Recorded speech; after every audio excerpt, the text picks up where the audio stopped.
마지막 정산을 마친 날, 통장에 찍힌 숫자를 보고 숨이 턱 멎는 줄 알았습니다. 42년 동안 한 남자와 함께 쌓아온 인생이 결국 이렇게 끝나는 건가요? 황혼이혼. 많은 분들이 흔히 말씀하시죠. 자식들 다 키우고 나면 이제 우리 둘만의 시간이야. 하지만 현실은 이 시간이 꿈꾸던 황금기가 아닌 악몽의 시작점이 되는 경우가 너무나 많습니다. 오늘 저희 노후 꿀팁 채널에서는 60대 김미영 씨의 충격적인 고백을 들어보려고 합니다.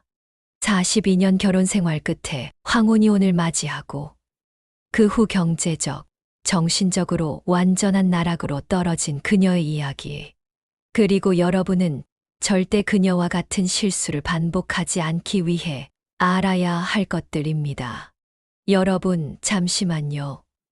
이 영상을 보시는 분들 중 40대 이상이신 분들은 특히 주목해 주세요.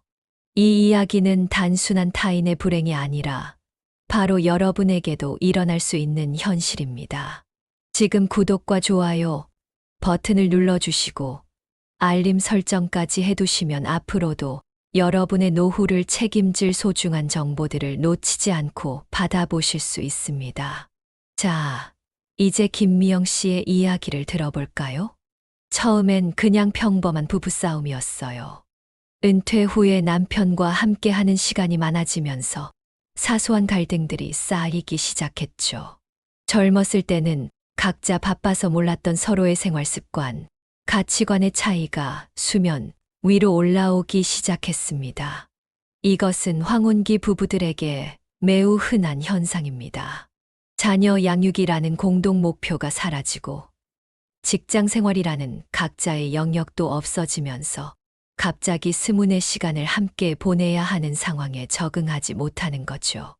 남편은 은퇴 후에도 자신만의 취미와 친구들을 만들며 바쁘게 지냈어요. 하지만 저는 평생 가정주부로 살아오면서 제 인생의 중심이 가족이었기 때문에 갑자기 찾아온 이 자유 시간을 어떻게 채워야 할지 몰랐습니다. 여기서 첫 번째 경고 신호가 옵니다. 부부간의 은퇴 후 생활에 대한 기대치가 서로 달랐던 거죠. 남편은 자유로운 삶을 꿈꿨고 미영 씨는 함께하는 시간이 많아질 거라 기대했습니다. 어느 날 남편이 갑자기 이혼하자고 했어요. 이제 각자의 인생을 살자면서요. 처음에는 농담인 줄 알았어요. 우리가 어떻게 이 나이에. 하지만 남편은 진지했습니다. 황혼이혼의 가장 무서운 점은 바로 이것입니다. 대부분의 경우 한쪽은 이미 오래전부터 이혼을 고려해왔지만 다른 한쪽은 전혀 예상하지 못한 상태에서 청천벽력 같은 소식을 듣게 되는 것이죠. 처음에는 믿기 힘들었어요. 우리가 함께 지내온 42년. 자녀들을 키우고 집을 마련하고 수많은 어려움을 함께 견뎌온 시간들이 무의미해진 것 같았습니다. 하지만 더 큰 충격은 이혼 과정에서 알게 된 경제적 현실이었죠. 이것이 바로 오늘 우리가 주목해야 할 부분입니다. 황혼이혼의 감정적 충격도 크지만 경제적 충격은 그보다 더 파괴적일 수 있습니다. 저는 평생 가정주부로 살아왔기 때문에 제 명의로 된 재산이 거의 없었어요. 남편 명의로 된 부동산, 예금, 주식 모두 반반 나누게 되었지만 문제는 그 반으로는 앞으로의 노후를 감당할 수 없다는 것이었죠. 많은 분들이 놓치는 중요한 포인트입니다. 부부가 함께 모은 재산이라도 은퇴 후 두 사람이 함께 생활할 것을 전제로 계획된 금액이 갑자기 둘로 나뉘게 되면 각자의 생활비는 턱없이 부족해집니다. 이혼 후 저는 작은 월세 아파트로 이사했어요. 생각보다 월세가 너무 비쌌고 생활비도 만만치 않았죠. 남편과 함께 살 때는 몰랐던 여러 가지 지출들이 하나둘 늘어났어요. 예를 들어 전구 하나 갈아 끼우는 것부터 집안 수리까지. 혼자서는 전문가를 불러야 했고 그럴 때마다 비용이 발생했죠.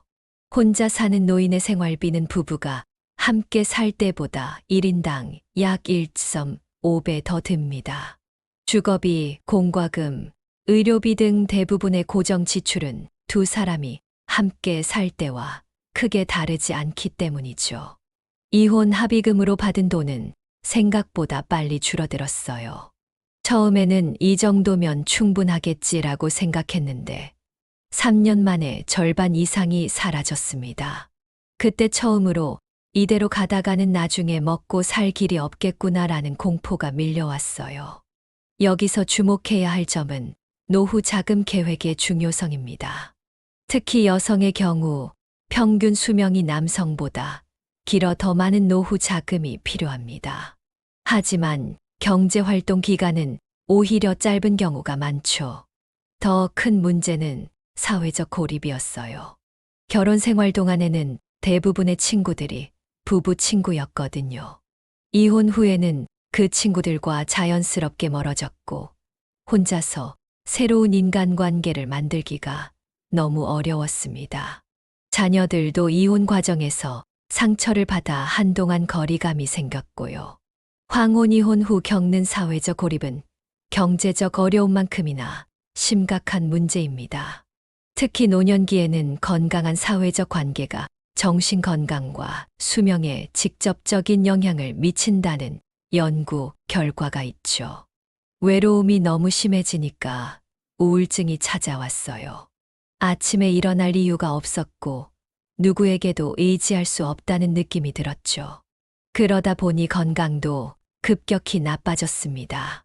병원에 갈 일이 많아질수록 의료비는 더 늘어났고 악순환의 고리에 빠지게 됐어요. 의료비는 노년기 가장 큰 지출 항목 중 하나입니다. 그런데 정신적 스트레스가 육체적 건강에 영향을 미치면서 의료비는 더욱 증가하게 됩니다. 국민건강보험공단의 통계에 따르면 독거노인의 1인당 의료비 지출은 부부, 노인 가구의 1인당 지출보다 약 30% 더 높다고 합니다. 가장 후회되는 건 젊었을 때 경제적 독립성을 갖추지 못한 것이에요. 남편이 돈을 벌어오면 가게를 꾸리고 아이들 교육비로 쓰느라 정작 제 노후를 위한 준비는 전혀 하지 못했죠. 우리는 평생 함께 할 거야 라는 믿음이 있었으니까요. 이것이 바로 많은 전업주부들이 빠지는 함정입니다. 결혼 생활이 평생 지속될 것이라는 전제 하에 모든 계획을 세우게 되죠. 하지만 현실은 어떤가요? 통계청 자료에 따르면 2000년 이후 황혼이혼 비율은 지속적으로 증가하고 있습니다. 2023년 기준으로 60대 이상의 이혼 건수는 전체 이혼의 약 20%를 차지하고 있죠. 몇 년간 정말 힘든 시간을 보냈어요. 그러다 우연히 참석한 지역 주민센터 프로그램에서 비슷한 상황의 여성들을 만나게 됐고 그들과 함께 서로를 의지하면서 조금씩 회복할 수 있었습니다. 여기서 중요한 포인트가 나옵니다. 황혼 이혼 후 나락으로 떨어지는 것을 막기 위해서는 새로운 커뮤니티와 지지, 그룹을 찾는 것이 매우 중요합니다. 혼자서 모든 것을 해결하려고 하면 더 큰 어려움에 빠질 수 있습니다. 이제는 파트타임 일자리도 구해서 일하고 있어요. 비록 큰 돈을 벌지는 못하지만 경제적으로 조금이라도 도움이 되고 무엇보다 사회와 연결되어 있다는 느낌이 중요해요. 새로운 사람들을 만나고 하루를 의미 있게 보낼 수 있으니까요. 바로 이 부분이 핵심입니다. 노년기에도 경제활동을 통한 사회 참여는 단순히 돈을 버는 것 이상의 가치가 있습니다. 정신 건강 유지와 사회적 관계 형성에 큰 도움이 되죠. 만약 과거로 돌아갈 수 있다면 결혼 생활 중에도 나만의 경제적 기반을 갖추고 독립적인 인간관계를 유지했을 거예요. 그리고 무엇보다 노후를 위한 별도의 자금을 마련했을 겁니다.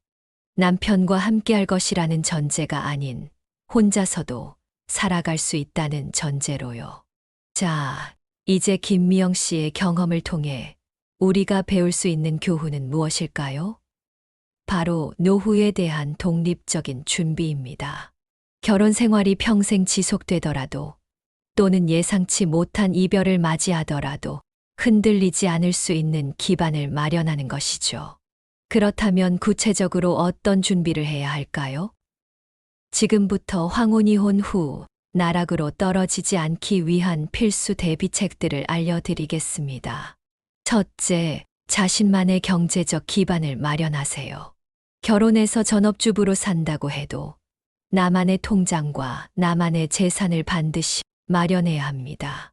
공동재산도 중요하지만 내 이름으로 된 자산이 있어야 혹시 모를 미래에 대비할 수 있어요. 전문가들은 가족 수입의 최소 10%는 본인 명의의 계좌에 저축하는 것을 권장합니다. 또한 가능하다면 파트타임이라도 일을 하면서 사회적 관계와 경력을 유지하는 것이 중요합니다. 둘째, 노후 자금 계획은 함께 하되 관리는 따로 하세요. 부부가 함께 노후를 준비하는 것은 좋지만 모든 재산이 한쪽 명의로만 되어 있다면 문제가 생길 수 있습니다. 예금, 부동산, 주식 등 다양한 자산을 부부 공동 명의로 하거나 균형 있게 분산시키는 것이 중요해요. 특히 주택 등 큰 자산은 가능하다면 공동 명의로 하는 것이 좋습니다. 이혼 시 재산 분할 과정에서 훨씬 명확하고 공정하게 처리될 수 있기 때문이죠. 셋째, 자신만의 독립적인 인간관계를 유지하세요. 결혼 후에도 나만의 친구 관계, 취미 활동, 커뮤니티를 꾸준히 유지하는 것이 정말 중요합니다. 이혼 후 가장 힘든 것은 외로움이었어요. 모든 사회적 관계가 부부 중심으로 형성되어 있다면 이혼 후에는 완전한 고립감을 느낄 수 있습니다. 심리학자들은 다양한 사회적 관계망을 가진 사람들이 큰 인생의 변화나 위기를 더 잘 극복한다고 합니다. 배우자와의 관계도 중요하지만 개인적인 친구 관계, 취미 모임, 지역사회 활동 등을 통해 다양한 관계를 유지하는 것이 건강한 노후를 위한 필수 요소입니다. 넷째, 자신의 건강에 투자하세요. 노후의 가장 큰 자산은 건강입니다. 아무리 돈이 많아도 건강을 잃으면 모든 것이 무의미해져요. 특히 혼자 살게 된다면 건강 관리는 더욱 중요해집니다. 정기적인 건강검진, 적절한 운동, 균형 잡힌 식습관 등을 통해 건강을 관리하는 것은 노후 준비의 핵심입니다. 특히 우울증이나 불안 등 정신건강 문제에도 관심을 기울여야 합니다. 이혼 후 많은 사람들이 정신건강에 어려움을 겪게 되는데 이를 방치하면 육체적 건강에도 악영향을 미칠 수 있습니다. 다섯째, 법적 지식을 갖추세요. 이혼 과정에서 가장 후회했던 것은 법적 지식이 없어 제대로 된 권리를 주장하지 못한 것이었어요.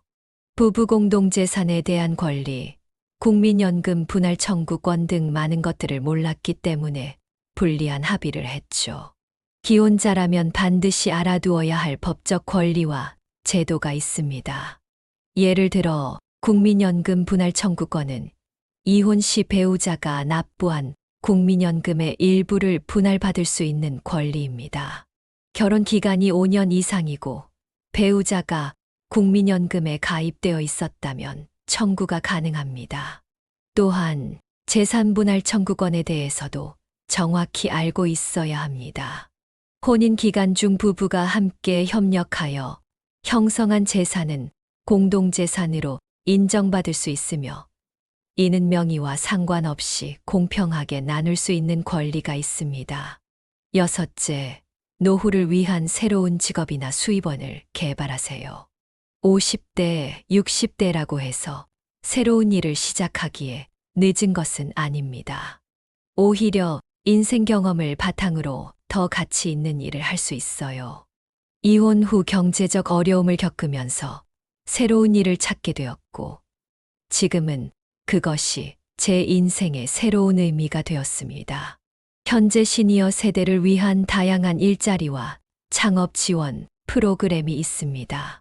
주민센터나 노인복지관에서 제공하는 취업 지원 서비스를 활용하거나 온라인 플랫폼을 통한 재택근무 기회를 찾아볼 수도 있습니다. 중요한 것은 수입을 창출할 수 있는 능력을 유지하는 것입니다. 마지막으로 노후 주거에 대한 계획을 세우세요. 이혼 후 가장 큰 문제 중 하나는 주거였어요. 평생 살던 집에서 나와야 했고, 새로운 집을 구하는 과정에서 많은 어려움을 겪었습니다. 미리 준비하지 않으면 노후에 안정적인 주거지를 확보하기 어려울 수 있어요. 노후 주거는 삶의 질을 결정하는 핵심 요소입니다. 주택 가격이 계속 상승하는 상황에서 노년기에 새롭게 주택을 마련하기는 매우 어렵습니다. 따라서 미리 본인 명의의 주택을 마련하거나 노후에 적합한 주거 형태의 공동주택, 실버타운 등에 대한 정보를 수집하고 계획을 세워두는 것이 중요합니다. 이제 김미영 씨의 이야기를 마무리하겠습니다.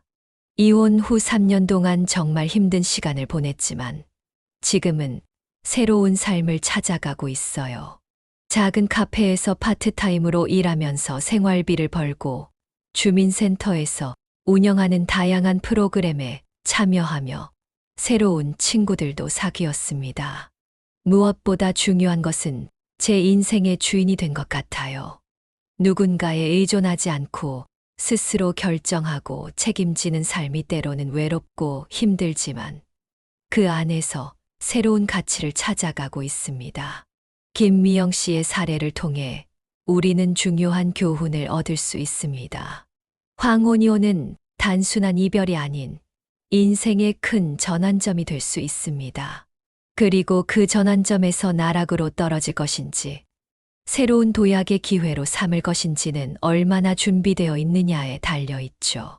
여러분, 오늘 이 이야기가 단순히 남의 일로 들리셨나요? 아니면 나에게도 일어날 수 있는 일이라고 생각하셨나요? 통계에 따르면 우리나라 황혼이혼 비율은 매년 증가하고 있습니다. 특히 코로나19 이후에는 그 증가세가 더욱 가파라졌습니다. 장기간 함께 집에 머물면서 부부간의 갈등이 더욱 표면화되었기 때문이죠. 저 역시 황혼이혼이 남의 일이라고 생각했어요. 42년 동안 함께한 사람이 갑자기 떠날 거라고는 상상도 못했으니까요. 하지만 인생은 예측할 수 없는 것이라는 걸 뼈저리게 깨달았습니다. 우리 모두가 김미영 씨처럼 황혼이혼을 경험하게 될 거라고 말씀드리는 것이 아닙니다. 하지만 인생에는 항상 예상치 못한 변화가 찾아올 수 있습니다. 배우자와의 이별뿐만 아니라 갑작스러운 질병, 사고, 실직 등 다양한 위기가 찾아올 수 있죠. 중요한 것은 그러한 위기가 찾아왔을 때 나락으로 떨어지지 않도록 미리 준비하는 것입니다. 그리고 그 준비의 핵심은 독립성입니다. 경제적 독립성, 정서적 독립성, 사회적 독립성을 갖춘다면 어떤 변화가 찾아와도 그것을 극복하고 새로운 삶을 시작할 수 있는 힘이 생깁니다. 자, 이제 김미영 씨의 이야기를 더 자세히 들어보겠습니다. 제가 이혼을 겪고 나서 깨달은 것은 결혼 생활 내내 저는 아내와 엄마라는 역할에만 집중했다는 점이에요. 그러다 보니 나라는 사람의 정체성은 점점 사라지게 되었죠. 남편과 아이들을 위해 살면서 나 자신을 완전히 잊어버렸던 겁니다. 많은 여성들이 이러한 함정에 빠지게 됩니다. 가족을 위해 헌신하는 것이 미덕으로 여겨지는 사회에서 자신의 욕구와 꿈, 목표를 포기하는 경우가 많죠.